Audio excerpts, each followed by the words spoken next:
24th, 2023. If you haven't yet, please subscribe in all our channels, YouTube, Twitch, Twitter, and Apple Podcasts. You can also listen to us on your smart speaker. If you're listening on Apple Podcasts, please leave a rating and review. It will help us out tremendously. You can also go to our website, thesportscast.net. You could also go to our online radio, and you could listen to us 24/7 and visit us and follow us on Twitter on the Sportscast One on Twitter and Instagram. Please hit that blue follow button. Now on Twitter is actually water black, I believe. Anyways, this week was going crazy since the Super Bowl. There's been a lot of sports going on. All-Star game, NBA resuming last night.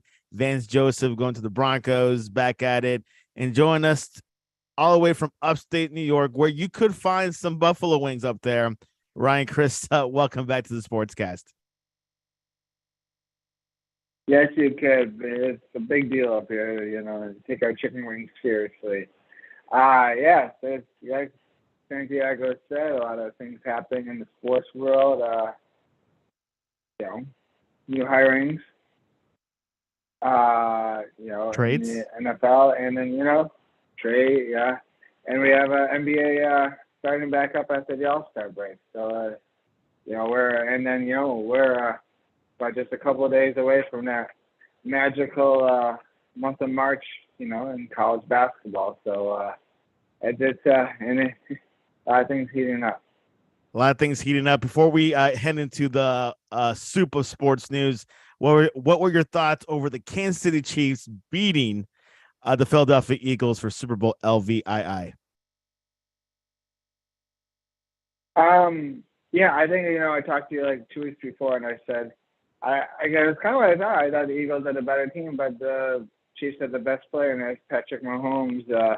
He made the plays when they had to. It was nothing that I think Jalen Hurts probably played just as good, maybe even better than Patrick Mahomes. But when clutch times happen, Patrick Mahomes made the plays, and the Chiefs made just enough in the end to win the Super Bowl. Exactly. Kansas City Chiefs. We're going to stick with the NFL. Vance Joseph, who was the coach of the Denver Broncos back in 2018, I believe, 17 and 18, he is coming back. He got rid of by John Elway, actually, following his 6-10 season. Redemption. I told Ryan a few weeks ago it'll be Vic Fangio, but this time it was Mr. Joseph. Your thoughts over this hiring? Sean Payton has a new guy in town. Yeah, I mean, in the football sense, it's a good deal. This guy, he was very successful defensively for the Broncos. The Broncos have consistently in the last couple of years had good defenses. Just haven't been able to put together offensively, or coaching decisions. Vance Joseph, I think. Was kind of overwhelmed by the coaching duties. Who came from the Cardinals? He came from the Cardinals. I think he had okay success there. They had bigger issues in their defense, last couple of years. So not going to really hold that against them. I was really, for intrigued possibility, I was really hoping, for a Rex Ryan comeback in Denver as a defense. You were hoping for Rex Ryan? I guess it would have made for good TV, though, Santiago. I don't know, so we'll see. Hasn't coached since 2008. I think, you with Vance Joseph, you get a safer choice. I don't know. It's probably humbling for him to come back in obviously a lesser capacity than the head coach, but if he's willing, I think, it's a good find for Sean Payton and his team. He's just putting his name out there. So Vance Joseph has signed a contract as offensive coordinator. Sean Payton has been making some moves in Denver. Couple moves. He told Russell Wilson to not bring his personal trainer in the facilities. So he's being a little bit old school. What have you seen so far, Ryan? Has he tied up the ship in Denver? Yeah, he's definitely making his his way known for sure. He's definitely. He's definitely got some old school principles and tactics to the way he coaches. I don't think his coaching, the way he wants the game to be played is old school. He's kind of the innovator of the modern passing offense. That we see it all around. So I don't think that. I definitely think there was definitely a disconnect in the organization between Russell Wilson and the rest. You hear reports that he had an office. I don't know how many players have offices in the team building. It's kind of weird. And then you hear reports today. Basically, he made a point. There was basically him or Pete Carroll. Pete Carroll's got to go. So during his time with the Seahawks. I'm not going to judge, but yeah. Doesn't look good character-wise for Russell Wilson. A guy who's known for being a character guy. So hopefully, he puts it all together. It kind of starts a redemption tour next year with Sean Payton. Sean Payton definitely making some strides in the Denver Broncos organization with the new ownership. Penn something with Condoleezza Rice and that race car driver, but for sure we're seeing some progress there, and hopefully make a. What is your projection? Maybe finish number 2 in the AFC West, 3rd at best. What's your prediction right now? Yeah, 3rd seems to be realistic. Obviously, you ask me, like I say this every time. You ask me every August, is the Chiefs, is this the year they're not going to win? I think they'll be okay. They'll still be up top. Chargers, Chargers are a tough team to read. They always are, because they might have the most talent from top to bottom in the roster. They have an amazing young quarterback in Justin Herbert. They just don't. They just can't beat Jacksonville and Jacksonville. Season. Yeah, but it goes beyond that. That's a cultural issue. I don't know if Brandon Staley's the right coach, but I'm going to go with them winning number 2. They are known as a cheap team, but they really don't have an identity right now, because I feel like I don't think either team really has an identity in Los Angeles, because if you ever watch any of those teams with either the Chargers or Rams, they're kind of road teams in their own stadiums, especially when they play, marquee teams. Like the Cowboys. Huge fan base in Los Angeles. Yeah, Cowboys. Yeah, I always remember, like, when the 49ers go and play the Rams. It's huge. Like, I don't know. It's because they haven't had a team in LA since 1996 when the Raiders played. Yeah, and when the Raiders play the Chargers, good night. It's all 100% Raider fans. I mean, the Chargers alone, when they were in San Diego, didn't have a good fan base. Then you uproot them and move them, to another city. Which they're originally from there. Yeah, they started in Los Angeles. Yeah, it is. Go back to the point. Yes, I think the Chargers will come in 2nd, Broncos 3rd, Raiders 4th. But we've still got to evaluate off season. If Aaron Rodgers just found his way to Las Vegas, reuniting with Devontae Adams, that could change things up. I really have no idea what the Raiders are doing at the quarterback position. So we'll see what happens there. Let's ride that train a bit. You mentioned Raiders for Rodgers, also Jets. Where's the most likely scenario from today, you think? If you put a gun to my head, I think Rodgers kind of stalls, sees what's the market, and then ultimately I think he just stays with the Packers. I mean, if it's a financial, the Packers. I've heard he's more out than in. I think. It depends who you ask. I don't know. I don't think we can say, but no one knows, and I don't think he even knows. I mean, right now he's taking a sabbatical in a dark room with no phone or anything. Yeah, he just came out of that and basically said it still doesn't know what's going to happen. So, whatever. We'll see. But it's not. It's kind of one of those things you kind of, when he makes his decision, we'll see where everything falls. And to me, if he's not getting Green Bay, I feel like the Jets if the Jets want to wait him out, if the Jets don't want to wait, I think Derek Carr ends up in the Jets. But if they want to wait and see what Aaron Rodgers does, because you hired Nathaniel Hackett, who is a terrible coach for the Broncos, but still a good offensive coordinator, and had him and Rodgers had a good combination there in Green Bay there. So we'll see what happens there. David Carr probably signs me first because I think he's eager.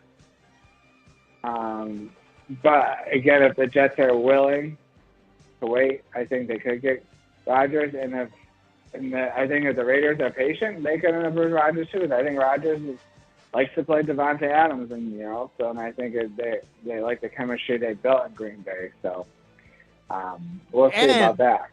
And Devontae Adams tweeted that Rodgers will be moving into his neighborhood. So don't know if that's eye opener. Anyways, the Commanders are being eyed by Jeff Bezos from Amazon.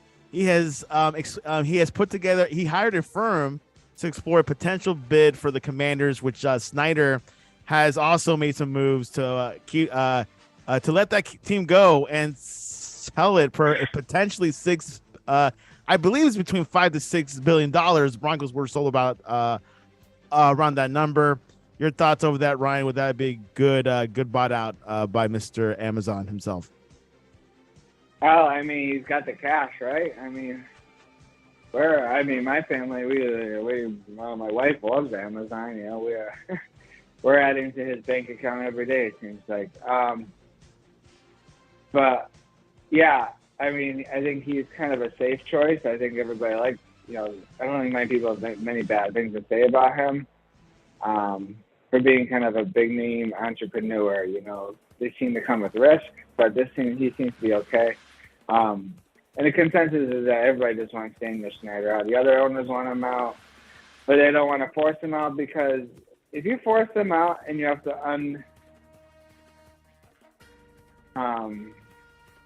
go through all his personal business, you got a lot of other owners who've got a lot of skeletons in their closet too, Santiago.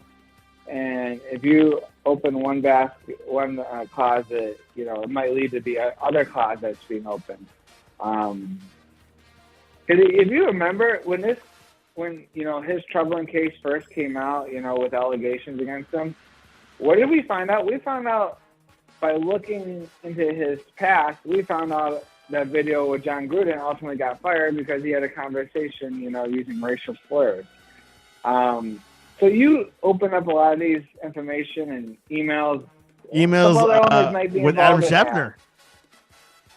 Yeah, I mean, you could end up opening a lot of other stuff that I think owners may want not to. So they're not going to try to push the issue, but if you decide to sell, they're not going to say no to that. So, and again, Jeff Bezos is good. I think he'll pour a lot of money. This is a team that needs a new stadium. Pronto. This is a fan base. They need a new identity in the area. This is a team base that the fans have lost the love of the team. Sandy, I remember going to college with us in Virginia. Tons and tons of Redskins fans. I think in that area now, I mean, they got one of the lowest attendances. Their stadium is, they took the seats out of the stadium because they knew they couldn't fill anymore, and they still can't fill it up. And this is teams last year that was really, in contention until the very end. They still couldn't. But, you bring in Eric Bieniemy now as your offensive coordinator. This week. You got, a new quarterback in, Sam Howell, so. The future is Sam Howell, not Tyler Heineke. Taylor Heineke was a good stopgap, but the future's now for this organization. So, and you got you got a coach in Ron Rivera who has 1 year left in the deal.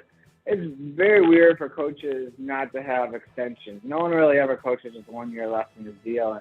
This is I think of a case of Ron Rivera knowing this is his last chance. And they almost made the playoffs. All NFC teams almost all made the playoffs.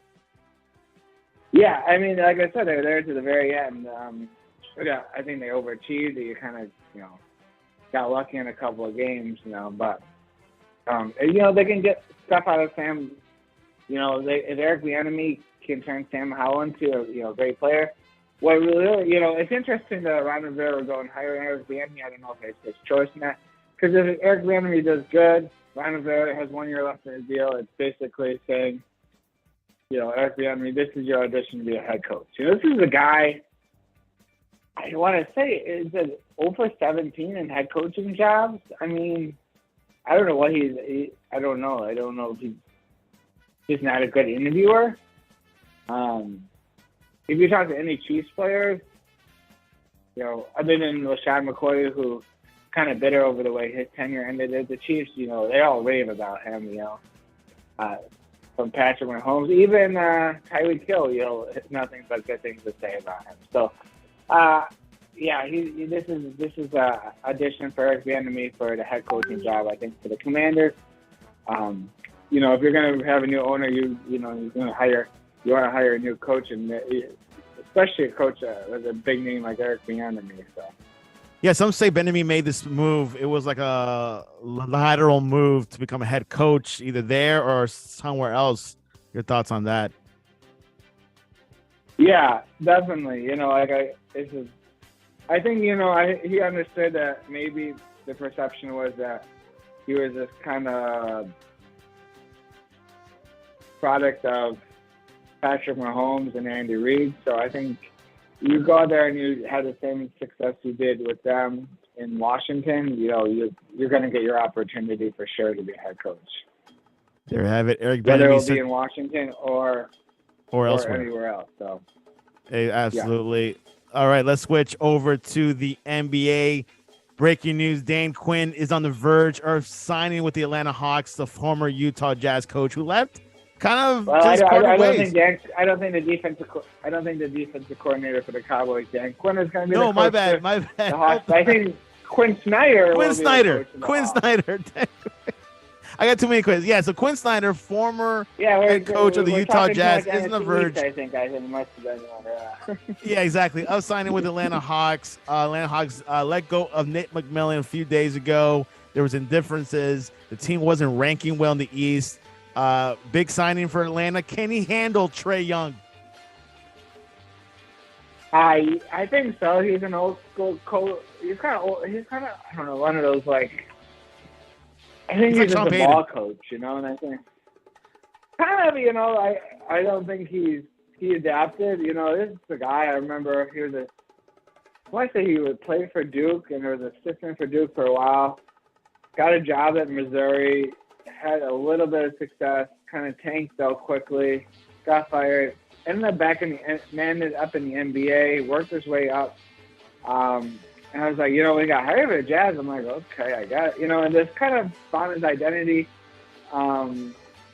with an old school defensive mentality, but understood that doesn't really work in the NBA right now. It's all about offense, and you've got a great offensive player.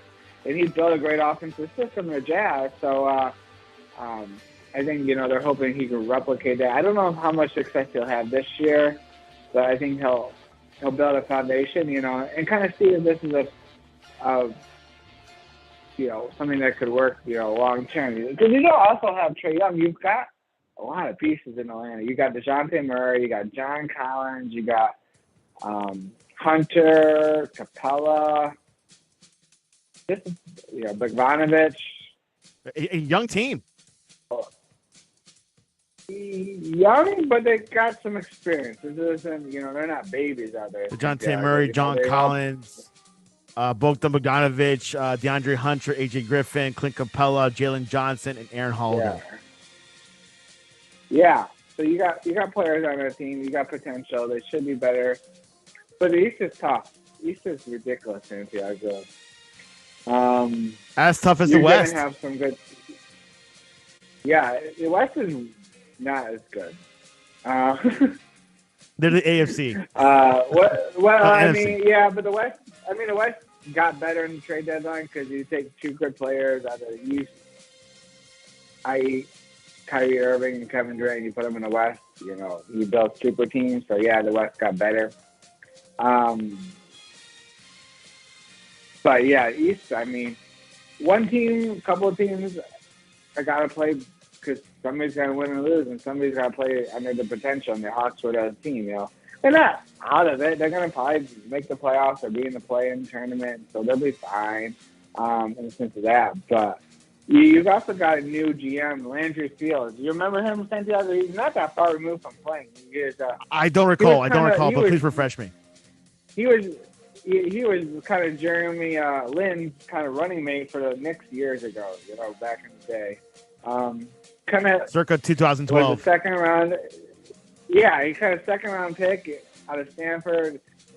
Hit the ground running, and then he signed a big deal with Toronto and just died off, and then ended up in a front office role, basically reshaping the front office because they really think he's the future, GM, president, the Hawks. He's kind of taking this, role. The expectations was that they were just kind of wait out the season.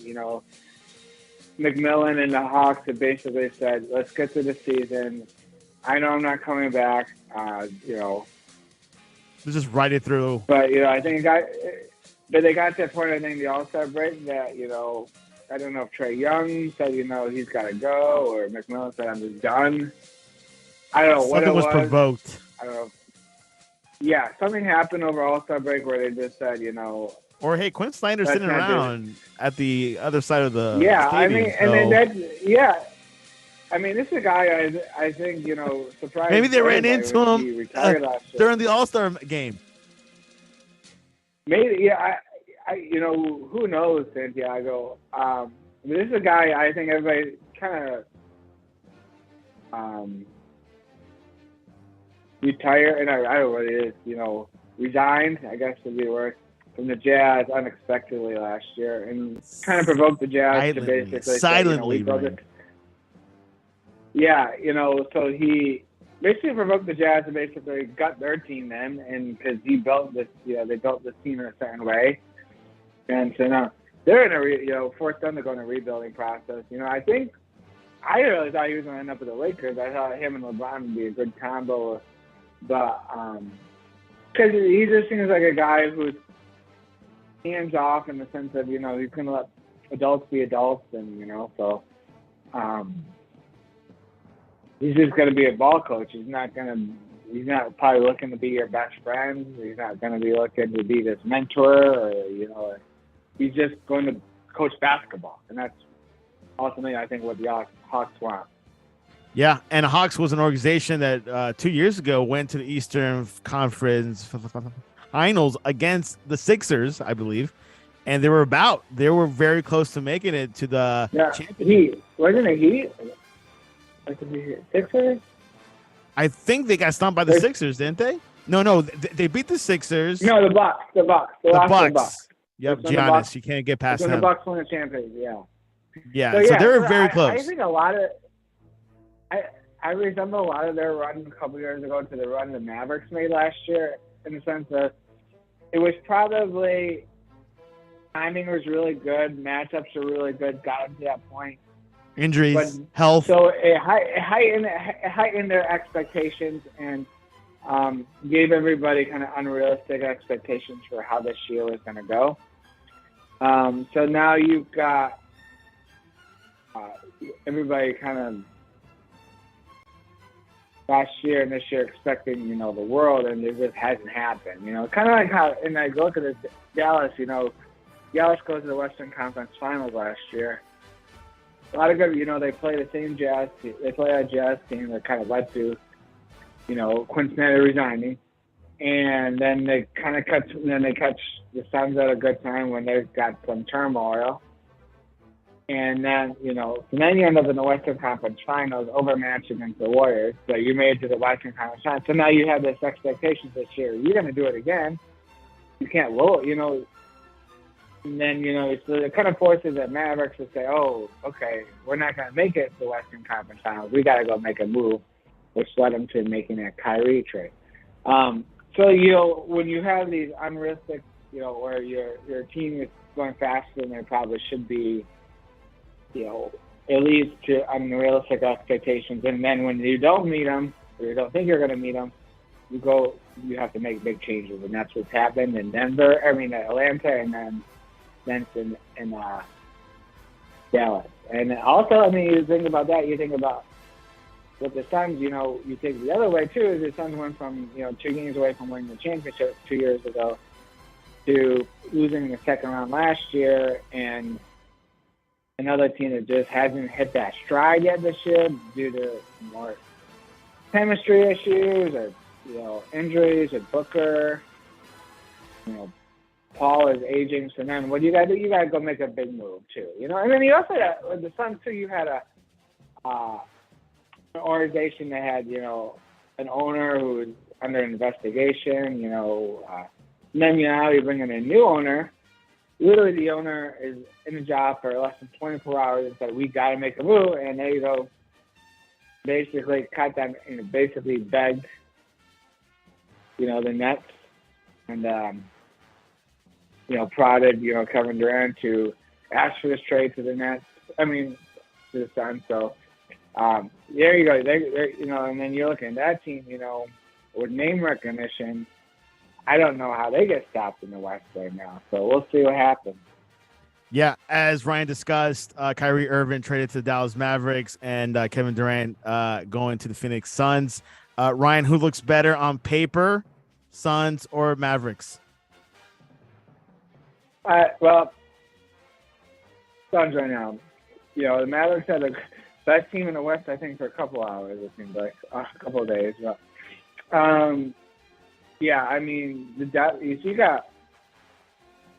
2 premier scorers in Booker and Durant. You got to, now you can really put Chris Paul. Chris Paul can't. He's not a scorer anymore, but he can still pass. He's not the old Chris Paul, as we know. No, and I think that's what's struggling because they needed him to be the old Chris Paul, and he just couldn't do it on a nightly basis. And then you got DeAndre Ayton. He can kind of, do his thing down low. What you lost is you lost a lot of depth. Mikal Bridges, Cam Johnson, those are – I mean, Mikal Bridges is a really good foundation piece. Such a big enough piece that I think the Grizzlies at the trade deadline offered the Nets 4 first-round picks for him. They value him as their missing piece to a championship. So, but the Nets, I think, were determined with the trade they made that they can make the playoffs with this current roster and still kind of make a little bit of run in the playoffs too. So they're going to roll with this team. When you make 2 blockbuster trades like that, you tend to just get asset future. Yeah, it comes down to assets, role players. I think they got a little bit, not stars, but not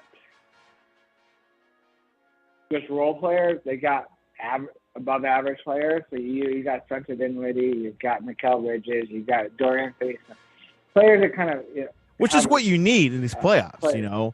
Time after time, you see these championship teams, these small players like Kevin Fox, Ariza,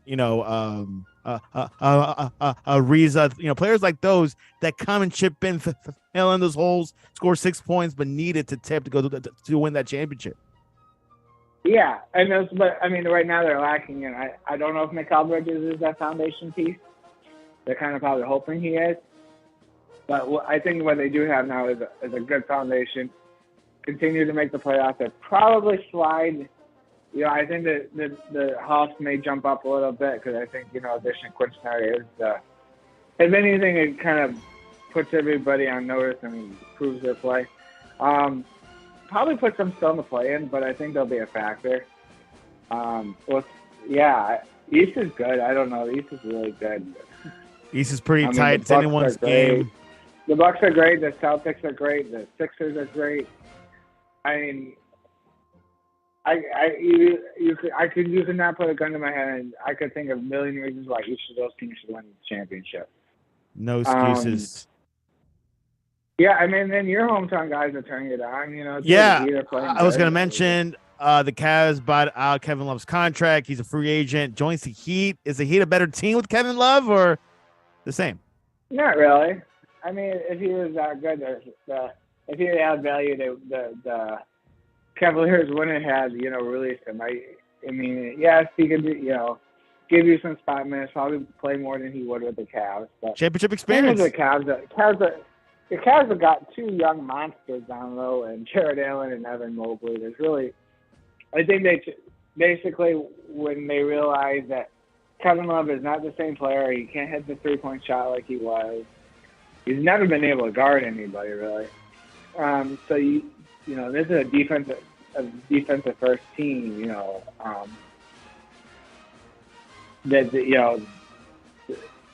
And then when you get towards the All-Star break, you go from probably playing 11 people each game to really 8 to 9 players each game. And when that happened, Kevin Love basically got cut out. You see that pretty much everywhere. You got Not part of the rotation. Players who are playing, 5 to 10 minutes a game, and then all of a sudden, because you want your best players playing together more, because you're gonna build that chemistry going into the playoffs in the most important games. So you gotta, even though it might be 5 to 10 minutes, those couple minutes they're playing together on the court start to add up over time. So, and obviously those fringe players will play more, and there's injuries, or but it was. I think the right move for everybody for him to move on. I think they did him a solid. Giving him a chance to, be able to go somewhere where he probably will be able to play more. Again, whatever Eric Spoelstra values him is, a chemistry guy just to have in the locker room, or a guy, because they did get rid of Dwayne Dedman, as a backup big. So maybe he could be, Bam Elijah's backup. So something they see in Kevin Love, where, hey, just pick him up, get him for cheap, and see what happens. All right, Russell Westbrook back in LA, but this time a Clipper.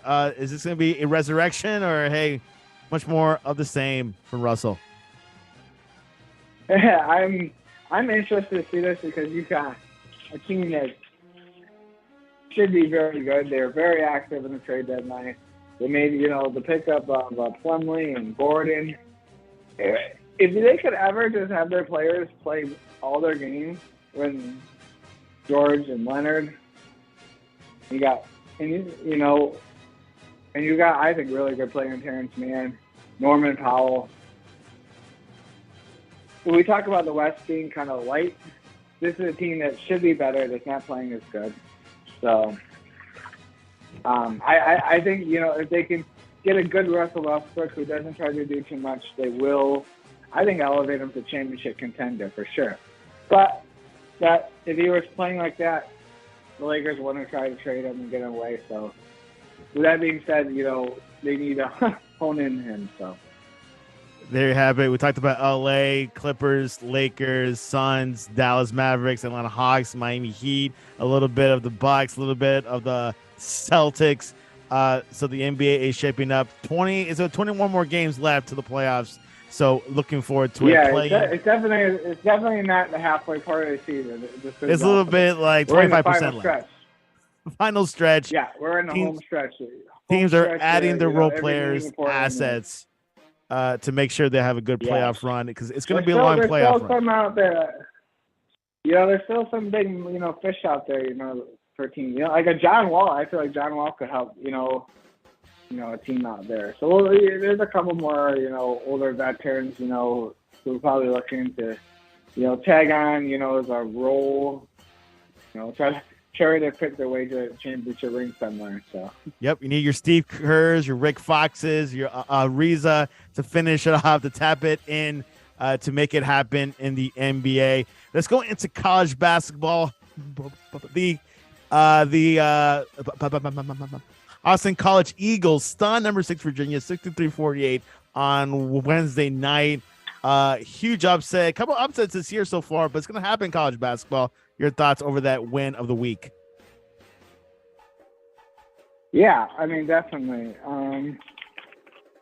Yeah, it was a stunner. Surprised to see that for sure.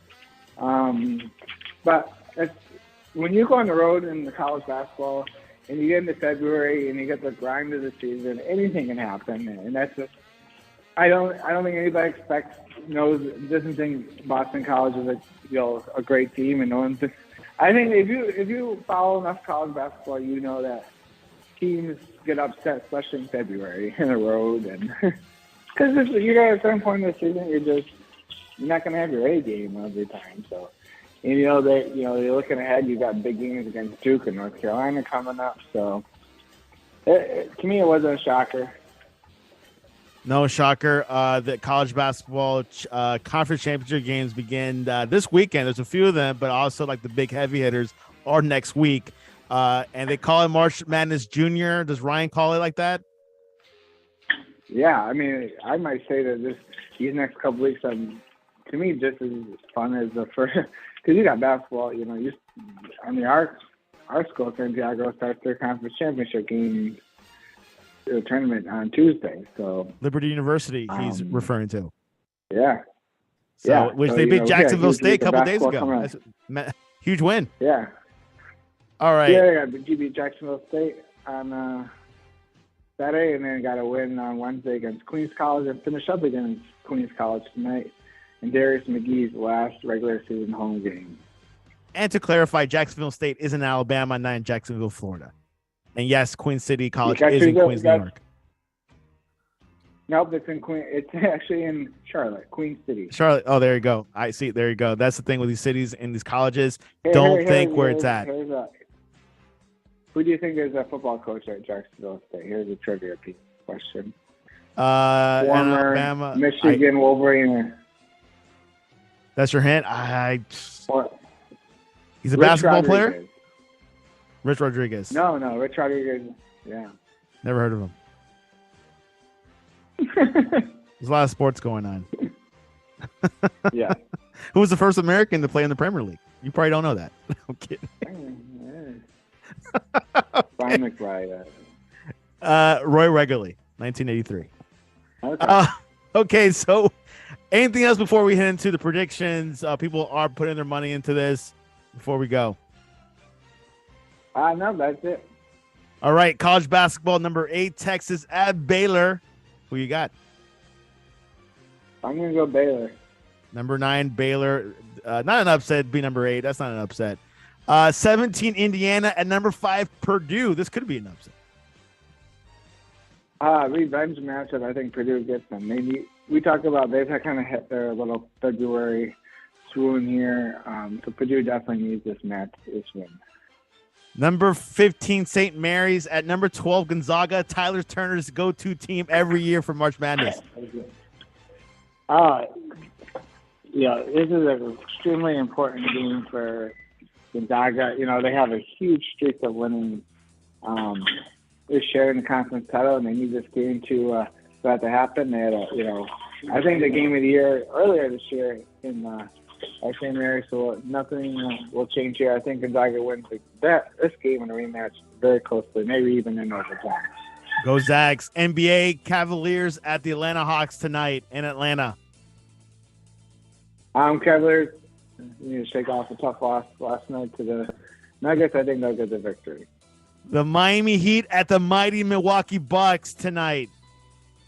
Potential playoff matchup. That's a good one. I'm going to go Bucks. Going Bucks. Milwaukee wins. Chelsea at Tottenham this Sunday morning.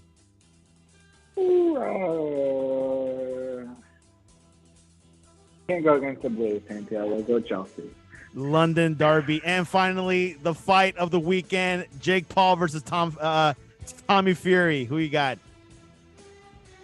Don't know anything about it, but I've heard the name Jake Fury before. Jake Paul. Jake Paul, here we go. He's going for the YouTuber, not going for the Fury family, Tyson Fury and all those guys. All right. Poll question of the day, Ryan. What do you dip your tortilla chips with? Options are salsa roja, red sauce, nacho cheese, green sauce, or avocado sauce. Nacho sauce. I have a choice. What was that? Nacho sauce if I had a choice. But just nacho sauce? Salsa's fine too. Yeah. All right, nacho sauce it is. I go for nacho sauce. That's my first one, and then I go for avocado sauce. I haven't tried it, but Tostitos does sell it in your supermarket if you're ever thinking about getting some chips this weekend. All right. Good to know. Well, Ryan's on a diet. He's been on a diet for 4 years, still losing weight. So Ryan, what is the best way to reach you online to get your diet plan for 2023? Mad Dog Report. Probably the best. There we go. There you go, Mad Dog. There you go. All the success. Or failures, whatever. There you have it. You can reach us at thesportscast.net, the Sportscast1 on Twitter and Instagram. We'll be following along this weekend in sports. A lot going on in college basketball, a lot going on in football. I don't know if Ryan's watching the XFL, but I like the whole points. Like if you're, if you score a touchdown, you could also go for a 5-point extra points or something. But have you been following the XFL? Yeah, either once. I've been following. I haven't watched a lot of it, but I've definitely been following it. AJ what's his name? AJ McMahon from Alabama, kind of the star of the show so far. So there you have it. And of course, Ryan's more of a USFL guy. So maybe we'll see. We'll see. I hope a second division football league will work out. So because it's good for talent, people that just give them another chance to shine in the NFL. NFL is still the top league, will always be the top league, but sometimes these players fall off for some reason, injuries, or maybe they just had they were just placed in the wrong team and they had a huge whatever happened. So I'm glad the USFL and XFL is around so you can evaluate some NFL scouts to go in. Hey, we need some more quarterbacks. We need more wide receivers. What you got? We need to fill in those roster spots. Anyways, that's all I got. That's all she wrote. Ryan, I appreciate you coming on to the Sportscast. Okay, sounds good. Thanks for Santiago, and God bless everyone.